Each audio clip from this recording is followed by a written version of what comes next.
Hello মিষ্টি বন্ধুরা, তোমরা তো আগের ভিডিওতে দেখেইছো আমরা রোপে করে পাহাড়ে উঠেছিলাম। এটা মনসা মন্দিরের পাহাড় ছিল। তো আমরা পাহাড়ে উঠেই তো দেখি প্রচুর বাদর। আমরা আগের থেকেই জানতাম, কারণ এখানে আমার সেকেন্ড টাইম আসা, তো জানতাম যেখানে বাদর থাকবে, তাই একটু প্রোটেকশানে উঠেছিলাম। সব চশমা টশমা যা ছিল সব কিছু ব্যাগের মধ্যে রেখে, ব্যাগটা খুব কেয়ারফুলি নিয়ে যেতে হয়। তোমরা যারা গেছো অবশ্যই জানো। আর এখানে নানান ধরনের খাবারগুলো মোটামুটি টেস্টি ছিল।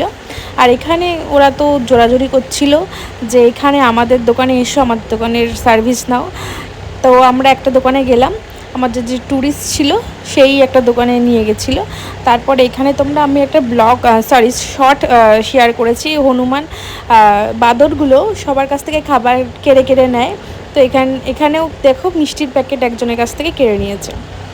তারপরে আমরা মন্দিরের ভেতরটা ঢুকলাম। মন্দিরের ভেতর ঢুকে আস্তে আস্তে সব কিছু দর্শন করছিলাম। আর এখানে বজরংবলী আর কালী ঠাকুর, আর এখানে যেসব ঠাকুরগুলো আছে তার প্রত্যেকটার পিছনে অনেক বড় কাহিনী আছে। প্রত্যেকটা ঠাকুরের পেছনে, মন্দিরের পেছনে একটা না একটা কাহিনী থাকে। তেমনই এই ঠাকুরগুলো, মনসা মন্দির, তার ভেতরে এত ঠাকুর, তার পেছনে অনেক কাহিনী আছে, যেটা ট্যুরিস্টরা বলছিল। তারপরে আমরা দর্শন করে এখান থেকে বেরিয়ে যাচ্ছিলাম। আর এখানে আগে না নেট করা ছিল না, এখন দেখলাম নেট করে দিয়েছে, কারণ হনুমানের এত উৎপাত, সব জিনিসপত্র নিয়ে যায়, তার জন্য এই ব্যবস্থাটা করেছে। তারপরে যাওয়ার সময় অনেক এখানে দোকান দেখলাম, এখান থেকে কেনাকাটা করতে পারো তোমরা।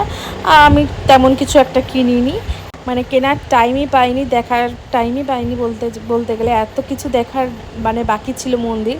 আমার তো মাঝে মাঝে স্টোরেজ ফুল হয়ে যাচ্ছিলো ফোনের, কি বলবো।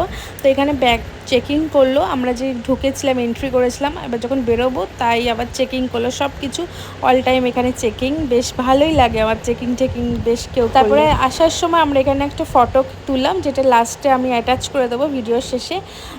কেউ তুলিনি, আমরা কেউ তুলেছি। বেশ ভালোই একটা স্মৃতি না, মনসা মন্দিরে এসেছি, একটা অবশ্যই তো স্মৃতি থাকা দরকার। এমনি বাদবাকি ফটো তুলেছি, কিন্তু না বেশি টাইম পাইনি যে প্রত্যেকটা দাঁড়িয়ে ফটো তুলবো, তেমন কোনো টাইমই পাইনি।